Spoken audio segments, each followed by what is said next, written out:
In a statement on her Instagram, Brandy later said that she was dehydrated. She felt like she was going to faint, and she also said there was some technical issues going on. Brandy says that she went to a local hospital to be checked out. Brandy's been keeping a few things tucked away for a while, but don't be caught off guard if you hear what she's really up to this time. Throughout her career, she's always held her ground, delivering great music for her fans.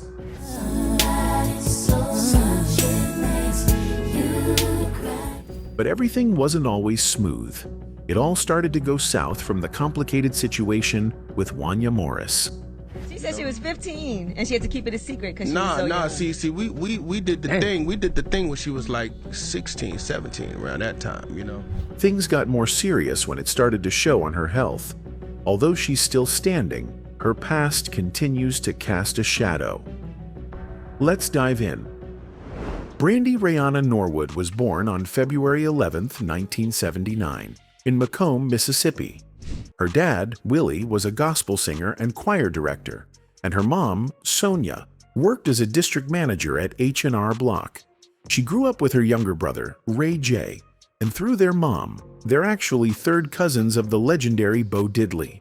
Over the years, people like Snoop Dogg, Daz Dillinger, and even wrestler Mercedes Moné have been linked to the family, though Brandy herself has said she's not even sure how accurate all those cousin claims really are.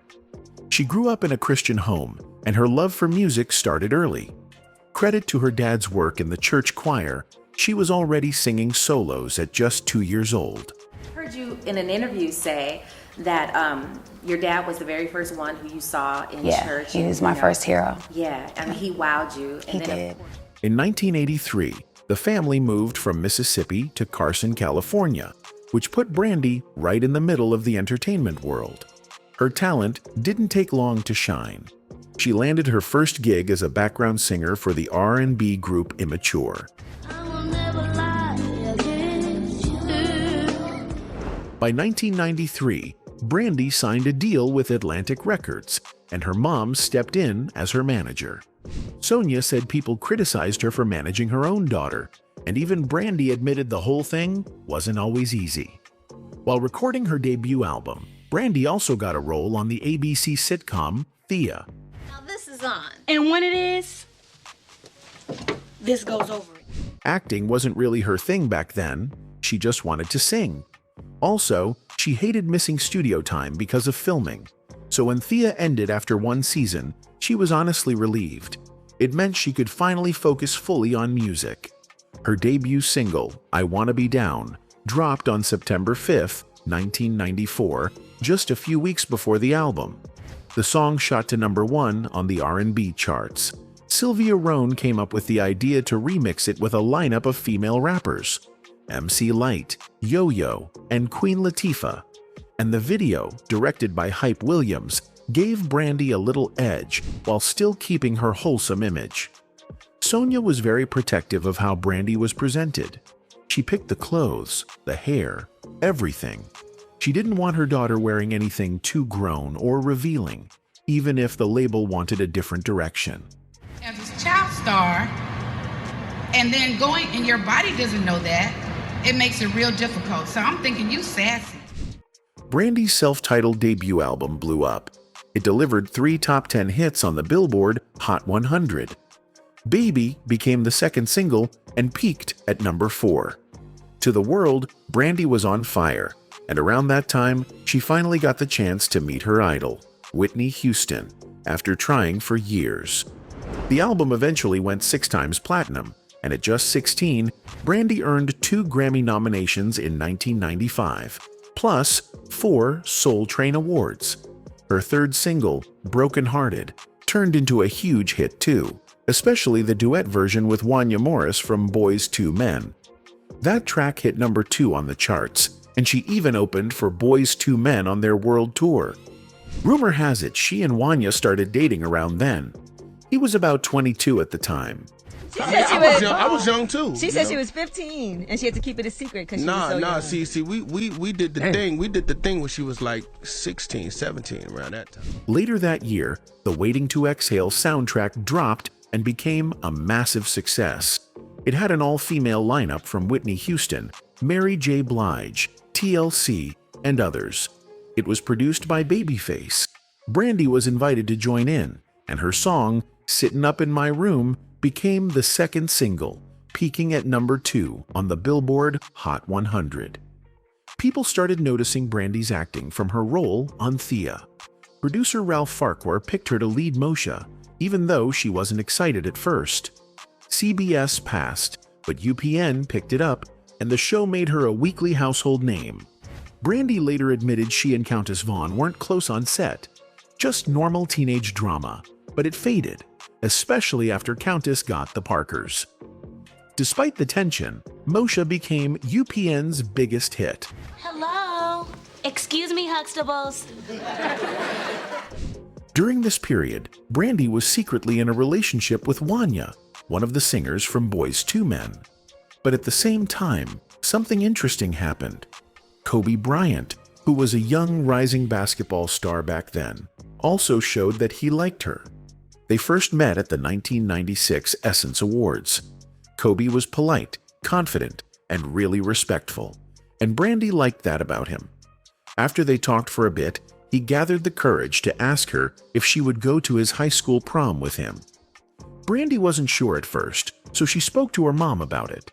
Her mom thought it was a sweet and harmless request, and she gave Brandy permission to go. So Brandy went with Kobe to his prom, and it quickly became one of the most talked about celebrity prom moments of the 90s. 3 hours after it started, Kobe Bryant and his date, pop star Brandy Norwood, finally arrived in a white limo. Their security people did their best to keep microphones out of their face. They stayed friendly, and Kobe even guest starred on Moshe, but they never became a couple. Then came a career milestone. In 1997, Whitney Houston personally cast Brandy as Cinderella in the Rodgers and Hammerstein TV movie. Over 60 million people watched, making Brandy the first Black Cinderella on screen and inspiring countless young girls. Working with Whitney was a dream come true for her. That same year, producer Rodney Darkchild Jerkins was on the rise. He had just landed a hit with Mary J. Blige, but things really took off when Atlantic Records asked him to help shape Brandy's second album. He ended up producing most of it, including the massive #1 hit, "The Boy Is Mine." Brandy helped write that song after watching a Jerry Springer episode about love triangles. It was originally meant to be a solo track, but Darkchild thought it would be stronger as a duet.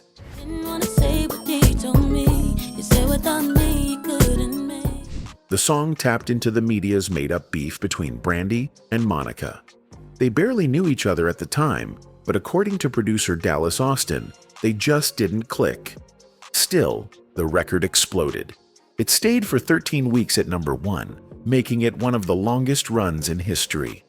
But the fake tension eventually turned into real tension. During the video shoot, Brandy put her hand in Monica's face while acting out the lyrics. Monica said it rubbed her the wrong way. That moment stuck with her, and things only got messier. At the 1998 VMAs, during rehearsal, Monica allegedly punched Brandy in the face after hearing Brandy had been talking about one of her dancers. First time they actually saw each other to do it was, I think it was American Musical was or something.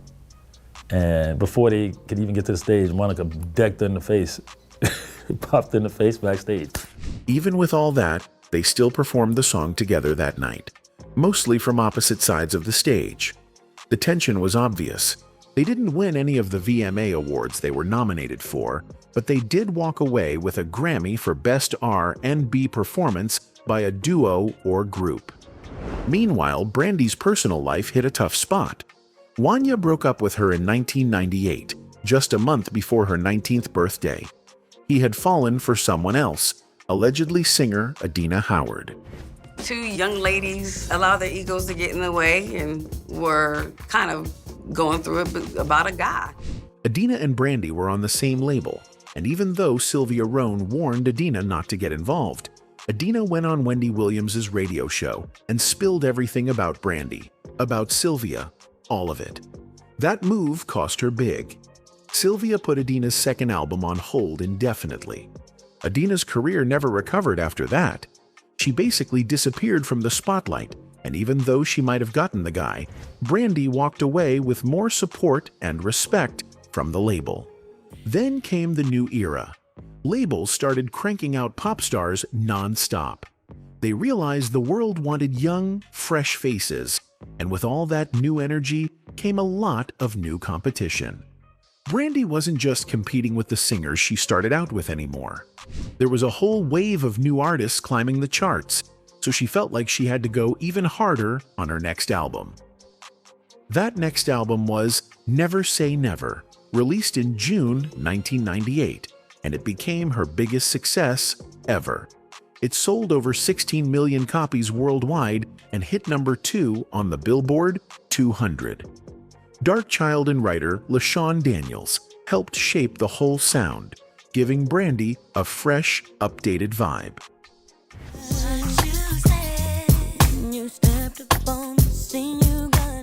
Top of the World, the second single, after The Boy Is Mine, hit number 4 on the R&B. Brandy kept stacking wins.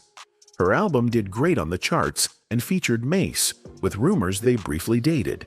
She scored another number 1 with Have You Ever, which stayed on top for 2 weeks. She kept acting too. She turned down Set It Off in 1996 because the role didn't fit her image, but she later starred in I Still Know What You Did Last Summer, 1998, which opened strong. In 1999, she launched the Never Say Never World Tour, but had to cut it short because UPN needed her back for Moshe. Then came another big pop culture moment, the Brandy Barbie doll in 1999. She was everywhere: TV, music, magazines. She also starred in Double Platinum with Diana Ross, a story that mirrored her own complicated mother-manager dynamic with Sonia Norwood. By 1999, after nearly a decade of non-stop work, the pressure caught up with her. While filming Moshe, she hit a breaking point and was hospitalized. Brandy denied having an outburst on set, but admitted she suffered a nervous breakdown. Even Sonia later said the imbalance between being her mom and her manager made things harder. Brandy was also in a relationship where she didn't feel safe. Around 1999, she dated someone she said was verbally and mentally abusive. She told Oprah he once called her a degrading name 13 times in a row. The situation pushed her into extreme control over her body, dropping from about 125 pounds to 105 as she pressured herself to look perfect. The next season, Moshe was canceled, ending on a pregnancy cliffhanger. After the show, Brandy stepped away from the spotlight for 3 years, only appearing on a few tracks, including one with Michael Jackson. She's officially credited on one song from Invincible, and fans believe her voice is on Heaven Can Wait, too. In 2002, she came back with her third album, Full Moon. Rodney Jerkins produced it, and Brandy leaned into a modern, experimental sound. What About Us hit number 7, and Full Moon reached number 18. Reviews were mixed, but the album became iconic because this is when people started calling her the Vocal Bible. Her harmonies and vocal layering were unmatched. Even Michael Jackson returned the favor by singing background vocals on the album. We meet at the studio, and my producer's like, "Are you guys ready to meet Michael Jackson?" It's like, yes, we're ready to meet Michael Jackson. That same month, Brandy announced she was pregnant. She had been secretly dating Robert Big Bert Smith, Darkchild's cousin. Their relationship had been quiet until the pregnancy reveal. On the Oprah Winfrey Show, Brandy said they had secretly gotten married without telling anyone, not even her parents. In June 2002, they starred in the reality special Brandy, Special Delivery, documenting the final months of her pregnancy. She gave birth on Father's Day. Gone away in a single day. There's nothing. You like the contractions of her newborn? They hurt. But about a year after their daughter was born, Brandy and Robert split. Her fourth album, Aphrodisiac, dropped in 2004, and this time Darkchild wasn't involved. Brandy later said she felt like Darkchild had created a signature sound with her and then gave that same sound to everyone else. She said she wanted something new, something that felt like her again. By this time, Darkchild was producing for so many artists that a lot of their songs sounded Brandy-inspired. She couldn't fully claim the sound, but she definitely influenced a whole wave of singers. In the middle of everything, Brandy made a big shift. She overhauled her team, removed her mom as manager, and signed with Benny Medina, who had managed J-Lo and Tyra Banks. But their partnership fell apart within a year, with rumors that major deals, like a planned world tour with Usher, collapsed under Medina. Aphrodisiac was promoted as Brandy's most personal album, touching on her breakup with Robert and hinting at a failed marriage and cheating. Critics loved it. But during the rollout, Robert went on Wendy Williams' show and claimed he and Brandy were never married, calling her a jump-off and saying the story was made up to protect her image. Brandy fired back, saying they had a spiritual union and accusing him of using her for attention. The drama made fans doubt her, and she became the punchline of many jokes, right as the album dropped. Aphrodisiac still debuted at number 3 with 131,000 first-week sales, but compared to Never Say Never, it felt disappointing. Around then, she got engaged to NBA player Quentin Richardson, and even tattooed his face on her back. This is your man. This is Quentin. Quentin, yeah. And I know nothing. He's a basketball player. Yeah. And I know that he just signed a nice deal. Nice deal. Yeah. The album's standout track was Talk About Our Love, produced by Kanye West, which peaked at number 36. In 2004, Brandy left Atlantic Records and closed her contract with the Best of Brandy. She was shedding a lot in her life. In 2005, she and Quentin ended their engagement, and she later covered the tattoo. Then, in December 2006, she was involved in a fatal car accident on the 405. The other driver died after a chain collision, though Brandy wasn't charged. Several wrongful death lawsuits were filed, and she settled them privately. I think the BET Awards just has so much energy, and it really feels like home. BET is like a place where you can just go relax and be yourself. He's looking for an apology from Miss Norwood, not from her publicist. Obviously, she's taken away something very precious to him, his wife. In 2008, Brandy reunited with Darkchild and dropped the Human album, but it became her lowest charting project since her debut. It opened at number 15 with 73,000 first-week sales. On her 2010 reality show with Ray J, Brandy said she felt Darkchild didn't give her his best work like he did for Never Say Never and Full Moon. The family also released a family business compilation with the show, but it didn't chart. This office space was to give you and Ray a business setting where you guys can now participate more on a business level. In 2012, 15 years after The Boy Is Mine, Brandy and Monica teamed up again for It All Belongs to Me. They did interviews everywhere and were set to perform at Clive Davis's pre-Grammy Gala. But on Brandy's birthday, February 11th, 2012, Whitney Houston passed away in the same hotel where the event was being held. That broke Brandy's heart. Whitney meant everything to her. Later that year, Brandy named her 6th album 211 because it was both her birthday and the day Whitney died. 2 days before Whitney passed, she handed Brandy a note. Brandy has never revealed what it said, but cameras caught the moment. It's for you. Tell today. I have to. I'm just saying lovely because I can't. I love it. From the 2000s onward, Brandy focused more on acting. She joined BET's The Game in 2011, appeared in films like Tyler Perry's Temptation, 2013, and The Perfect Match, 2016, and even starred on Broadway as Roxy Hart in Chicago. In 2019, she received the President's Award at the BMIR and B/Hip Hop Awards for her impact on music and entertainment. Then, in July 2020, she released B7, her first album in 8 years, and her first independent project under her own label, Brand New. It debuted at number 12 and is considered some of her strongest work. She also joined Monica for their long-awaited Versus, pulling in 1.2 million viewers. In 2023, she finally gave fans what they'd been asking for, a Christmas album titled Christmas with Brandy, her 8th studio project.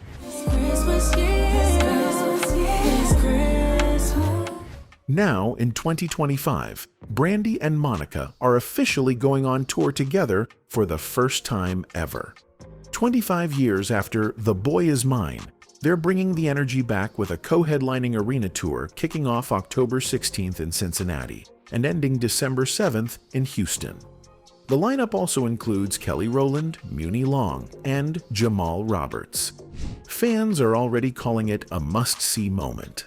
Brandy said it feels full circle, and Monica said it's all about love and purpose.